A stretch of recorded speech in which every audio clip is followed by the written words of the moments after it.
Пешо, честита победа. Видя вчера Пловдив от високо и реши, че ще го покоряваш май. Ами да, доста така се радвам с начина, по който играх. Също така се радвам, че Ади се върна вече да играе турнири. Той доста време отсъстваше. Аз също така го поздравих и на мрежата и той е голям шампион и много добър играч и аз се надявам той да се връща на това ниво, което той е бил преди и дори и по-нагоре да стигне, му пожелавам.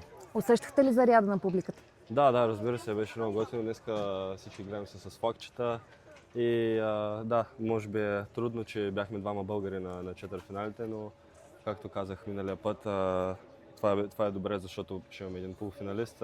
Аз се радвам, че това съм аз все пак.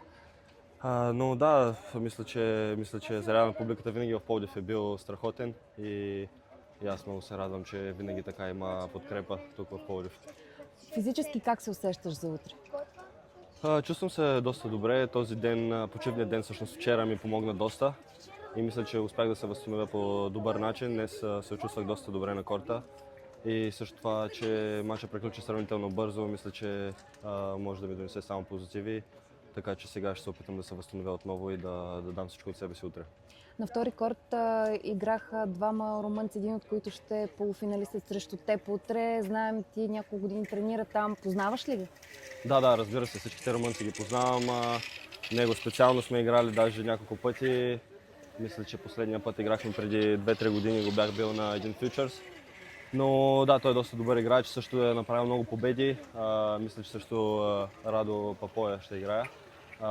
Така че да, мисля, че ще е добър матч, със сигурност.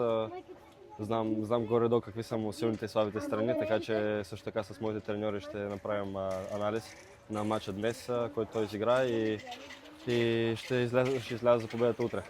Дано имаш достатъчно време за почивка. Пожелаваме ти успех от сърце. Благодаря.